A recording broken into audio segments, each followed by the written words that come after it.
예, 사랑하는 성들, 우리가 이제 본격적으로 이제 들에서 막 일하는 시기잖아요, 그죠? 들에서 막 일하다 보면은 옷에 흙먼지가 막 이렇게 스며들어요. 또 흙이 묻기도 하고요. 또 기계를 만지다 보면은 또 기계에 녹이 또 묻기도 하고 기름때가 또 묻기도 한다는 겁니다.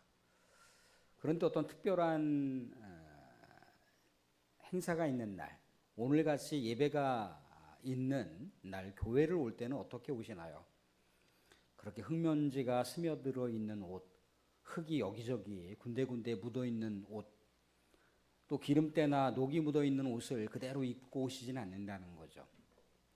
그것을 벗고 또 새 옷으로 깨끗하게 빤 옷으로 그렇게 정갈하게 옷을 입고 예배를 드리러 교회를 나오시고 또 행사 가운데 참여를 하신다 이겁니다. 그런데 사실 이제 겉으로만 보여지는 어떤 매무새, 그것을 우리가 정돈하고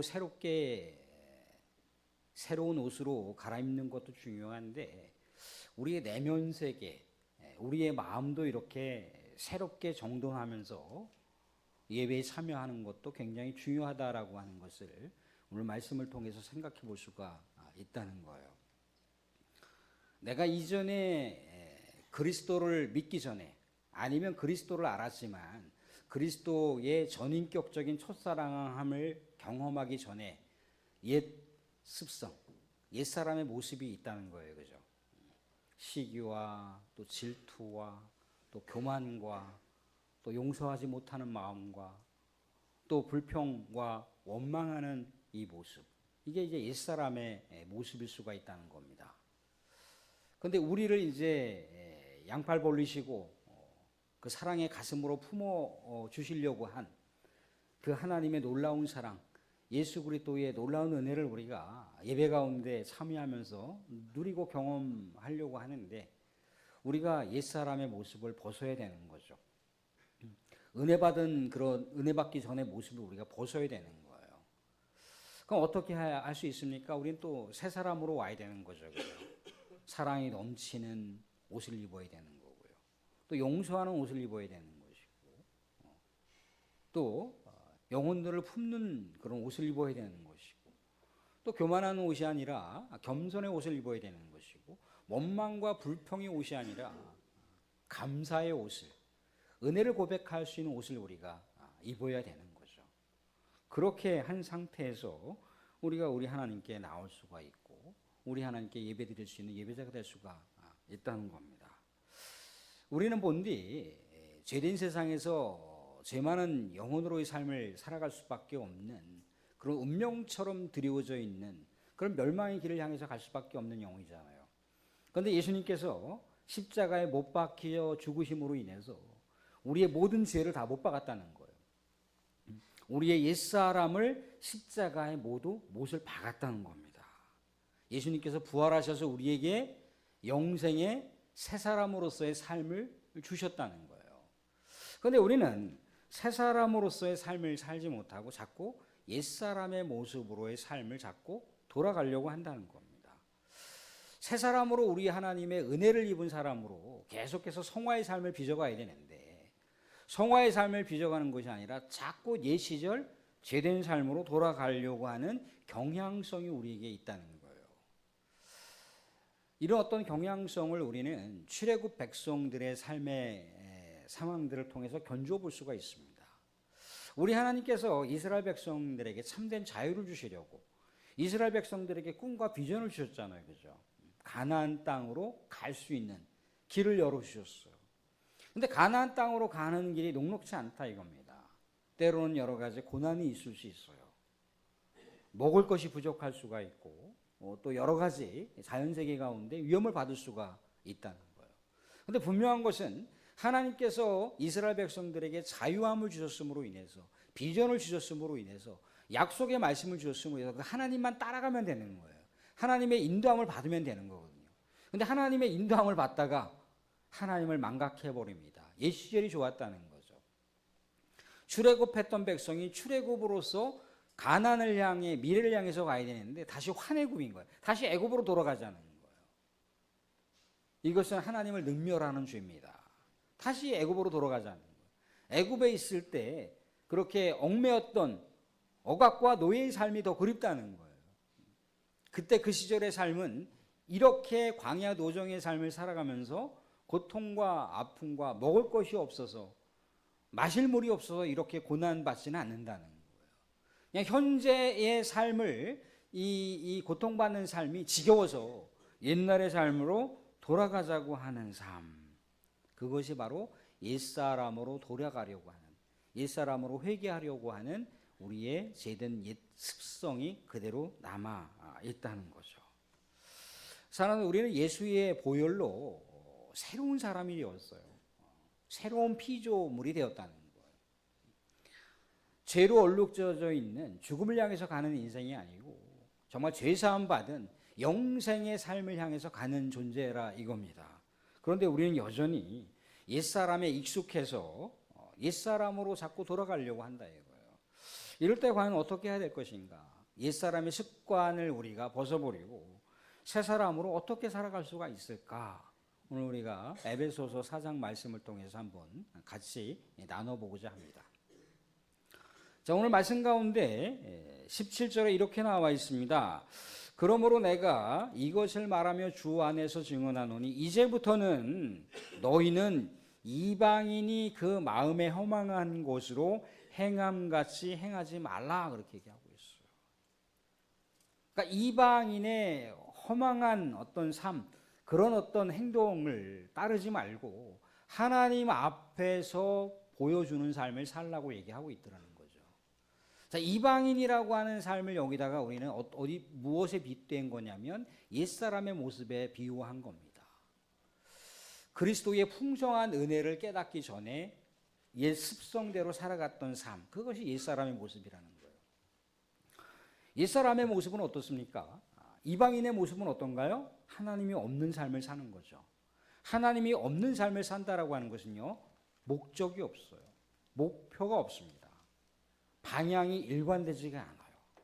늘 언제나 그날 꾸역꾸역 육의 만족에 도취되어서 살아가는 삶이 이방인의 삶이라는 거예요. 그 뭔가 겉으로 보여지는 것이 총명해 보이기는 하나 이 분별력이 없다 이겁니다. 분별력이 없으니까 죄가 죄인지도 모르는 어둠 가운데 살아가고 있는 거예요.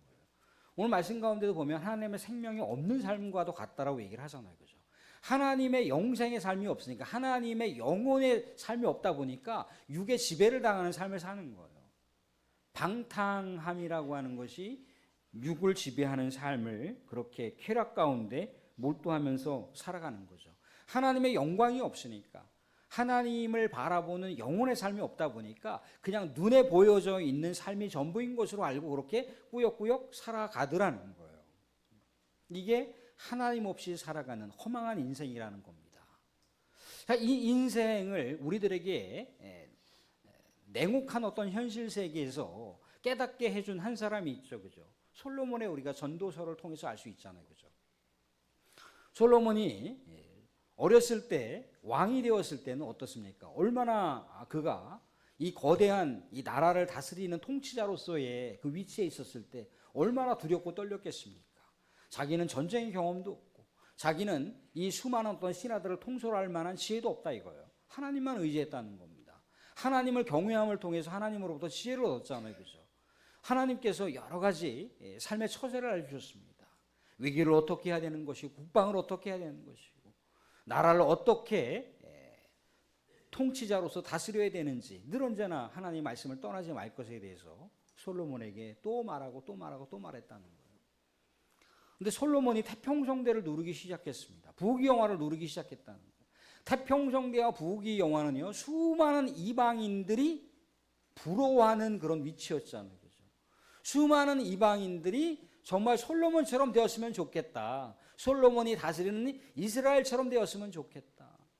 저렇게 화려하고 삐까번쩍한 삶을 살아가는 것, 그들이 고대했던 삶이었다는 거예요. 솔로몬도요, 하나님을 바라보는 삶을 살았을 때는 얼마나 겸손했습니까? 그죠? 그런데 사람들의 눈높이에 맞추는 거예요.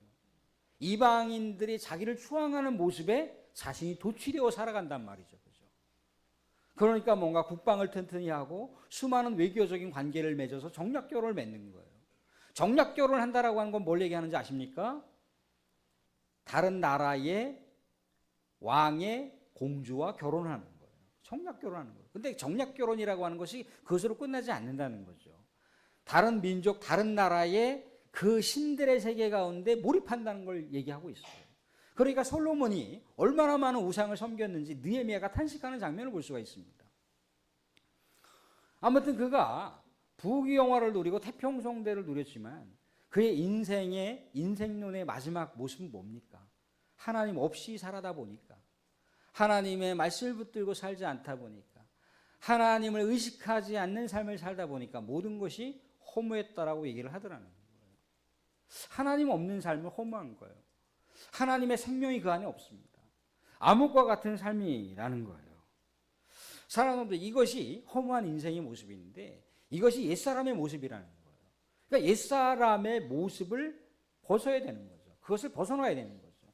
그 옷을 벗고 우리 주 하나님께서 베풀어 주신 하나님 백성으로서의 참된 은혜의 삶을 옷을 갈아입고 다시 하나님 앞에 서야 되는 거예요. 사람이 이렇게 저렇게 보여지는 여러 가지 사람의 눈빛이 있습니다. 사람의 시선이 있습니다. 그것을 완전히 우리가 외면하지 말자는 건 아닙니다. 그렇지만 보다 더 우리가 의식할 건 뭡니까? 하나님의 시선이라는 거예요. 하나님의 마음은 어떠실까? 이렇게 사람들은 기뻐하고 사람들은 만족하는데 하나님은 정력고 기뻐하실까? 늘 언제나 하나님 앞에서 그렇게 우리의 인생의 여정길을 늘 하나님을 의식하면서 살아가는 삶을 살게 됐을 때 우리가 옛사람의 모습을 벗어버리고 우리 하나님께서 기뻐하시는 새 사람의 모습으로 살아갈 수 있다라고 하는 것을 말씀을 우리들에게 교훈하고 있더라는 거예요. 사랑하는 성도들, 새 사람으로 거듭나는 삶은요. 오늘 말씀 가운데 다시 보시면 오늘 21절에서 이렇게 얘기하고 있습니다. 21절에 보시면 진리가 예수 안에 있는 것 같이 너희가 참으로 그에게서 듣고 그 안에서 가르침을 받았을진데 가르침을 받았을진데 그러면서 22절에도 유혹의 욕심을 따라 썩어져가는 구습을 따르는 옛사람을 벗어버리라 그렇게 얘기를 하고 있어요. 그러니까 그리스도의 가르침 안에서 그리스도 안에서 전인격적인 관계를 지속적으로 맺어가라는 거예요. 그리스도께서 가르쳐 주신 말씀을 따라 살아가라고 하고 있습니다. 사랑하는 처음에 죄를 짓는 것이 처음에는 어려워요. 그런데 한 번, 두 번 짓기 시작하면 이 죄의 유혹이 달콤합니다. 나중에는 이것이 이제 합리적인 어떤 모습으로 나아가요. 나중에는요, 이 죄를 정당화시키려고 한다는 거예요. 이게 우리의 모습이에요. 하나님과 거리가 이만큼 멀어져 있는데 이 하나님과 멀어져 가 있는 것을 다시 이 궤도를 정상적으로 돌아와야 되잖아요. 그죠? 근데 이만큼 동떨어져 있는, 이만큼 비껴가 있는 삶, 이 삶이 죄인지를 모르는 거예요. 이게 달콤하고 이것이 뭔가 내 삶을 이끌어가는 힘이라고 생각을 하는 거예요. 이 모습은 우리가 아담과 하와를 통해서 엿볼 수가 있습니다. 죄라고 하는 것은 끊임없는 유혹을 자극합니다. 끊임없는 유혹이 나타날 수밖에 없어요. 아담과 하와가 하나님께서 주신 말씀이 있잖아요. 그죠? 다른 건 다 먹어도 되는데 선악을 알게 하는 나무의 열매만큼 먹지 말라는 거예요. 그죠? 다른 건 다 괜찮은데 그것만큼은 하나님의 그 존재 가치를 인정해 달라는 거잖아요. 그죠? 근데 사탄이 와서 하와를 꼬드겨요. 그죠? 먹어도 죽지 않는다는 거예요. 그거 먹으면 하나님처럼 된다는 거예요. 하나님께서 주신 비전이 있는데 사탄이 주는 달콤한 꿈과 비전을 바라보는 거예요.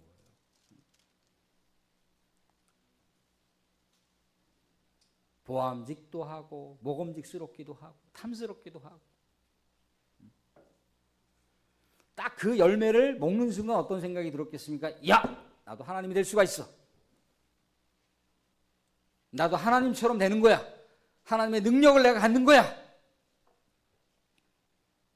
우리 하나님의 피조물이라고 하는 것을 망각해 버리다 이거죠. 그래서 어떻게 했습니까? 딱 그것을 먹는 순간 달콤한 죄의 유혹에 이제 덫에 딱 걸리는 거죠. 그죠? 하나님과 단절이 이루어졌어요. 죽음이라고 하는 것이 왔잖아요. 그죠? 비극적인 인류의 이 멸망의 길을 아담과 하와가 열어놨단 말입니다. 그런데 이 습성대로 다 계속해서 사람들이 살아가고 있는 거예요. 근데 이 끔찍한 죽음과 멸망의 길을 향해서 가고 있는 이 삶을 완전히 말살시키고 끊어버린 분이 계시잖아요. 그죠? 예수님께서 끊어버리셨잖아요. 그죠? 예수님께서도요, 사탄의 유혹을 받았습니까? 안 받았습니까? 받았어요. 돌덩이를 떡덩이가 되게 하라. 뭐 저 위에서 떨어져도 죽지 않는다. 만국의 천하를 보여주면서 나한테 절하면 이거 다 준다. 이게 뭘 얘기하는 거냐면 십자가 고난을 받지 않아도 온 천하를 다스릴 수 있는 통치권을 준다는 거예요. 누가? 사탄이. 사탄이 지금 거룩한 흥정을 하고 있는 거예요. 거룩한 흥정이 아니라 악의 흥정을 하고 있는 거죠. 유혹의 흥정을 하고 있는 거예요. 예수님께서 뭐라고 하셨습니까? 사람이 떡으로만 살 것이 아니라고. 하나님을 시험하게 하지 말라. 오직 하나님만 경배하라고 하고 있어요. 하나님을 의지하여 하나님께서 자신이 걸어가야 할 그 소명을 십자가의 죽음을 통해서 순종하겠다는 거잖아요. 온 인류의 이 죄사함을 위해서 십자가에 못 박혀 죽겠다라고 하는 그것이 하나님의 뜻인데 그 순종을 부여잡겠다라고 하는 결연한 의지를 이 사탄의 유혹 가운데 예수님께서 보여주신 거예요. 그래서 타락과 멸망의 길이 아니라 죄사함과 영생의 새로운 길을 우리 예수님께서 열어놓으셨다는 거예요. 그래서 우리는 우리의 인생의 여정길을 살아갈 때 이런저런 유혹과 이런저런 시험을 우리가 마주하게 됐을 때 누구를 바라보라는 거예요? 예수를 바라보라는 거죠. 예수님께서 어떻게 그 시험을 극복하셨는지, 예수님께서 어떻게 그 어려운 난제들을 풀어가실 수 있었는지를 바라보라는 거예요. 거기서 우리의 삶의 힌트가 있다는 거예요. 예수의 말씀이 있고 또 예수 안에 우리가 살아가는 옛사람이 아니라 새 사람으로 살아가는 지혜가 있다는 거예요. 그것을 바라보라는 겁니다. 사랑하는 우리는 여전히 아담의 이 죄된 습성이 남아있어요. 그래서 우리가 새로운 사람으로 살아가는 것에는 역부족입니다. 그래서 날마다 우리는 십자가를 붙들어야 돼요. 십자가를 바라보면서 내 옛사람이 저기에 못 박혀있지. 예수님께서 부활하셔서 내가 새 사람으로 살아갈 수 있는 그런 놀라운 비전과 가능성을 주셨지. 그렇게 우리는 주 예수 그리스도를 바라보면서 주 예수 그리스도와 전인격적인 관계를 맺으면서 그렇게 새 사람으로 거듭나고 살아갈 수 있는 비결을 얻을 수 있다 이거예요. 마지막으로 한 말씀 더 보겠습니다. 새 사람으로 살아갈 수 있는 그 삶. 오늘 23절, 24절 말씀을 같이 한번 읽어보겠습니다. 23절, 24절 같이 한번 보겠습니다. 같이 시작. 오직 너희의 심령이 새롭게 되어 하나님을 따라 의와 진리의 거룩함으로 지으심을 받은 새 사람을 입으라. 심령이 새롭게 된다라고 하는 것은요, 뭘 얘기하는 겁니까? 원래 회복된 모습으로 돌아가는 모습인 거예요. 원래 회복된 모습으로.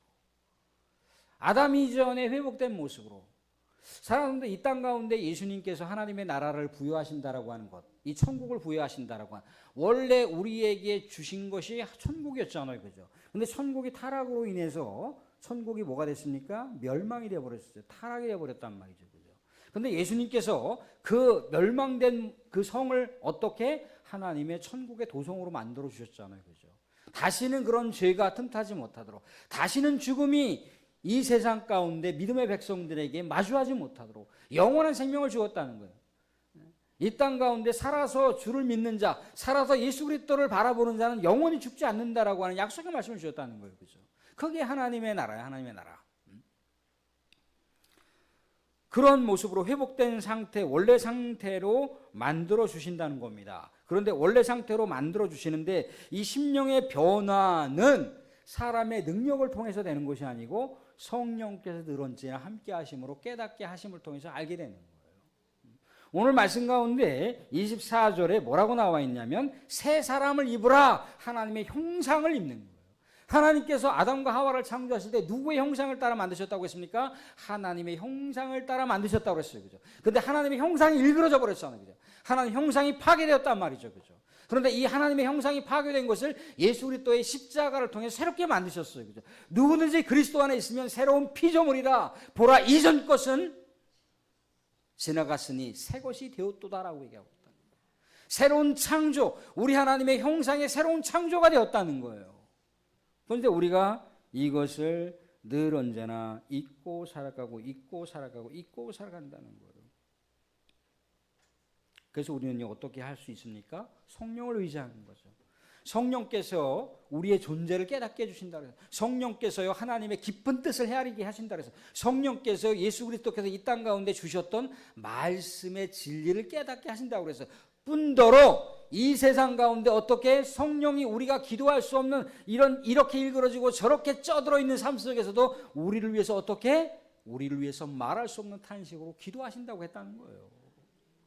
우리가 하나님의 길을 갈 수 있는 것, 우리가 예수 그리스도의 새로운 피조물이 되어 살아가는 삶, 새 사람으로 살아갈 수 있는 길을 열어주시는 것, 누가? 성령께서. 성령을 의지하라고 하고 있습니다. 성령을 의지하게 되면 새 사람으로서의 삶을 살아갈 수 있다라고 얘기를 하고 있습니다. 사랑하는 성도님들, 신앙의 성숙은요 한순간에 이루어지는 것이 아닙니다. 성화의 삶이라고 하는 것은요 단번에 이루어지는 것이 아니라는 거예요. 성화의 삶은 끊임없이 성삼위 하나님 안에서 빚어지고 새롭게 되는 삶을 얘기하고 있습니다.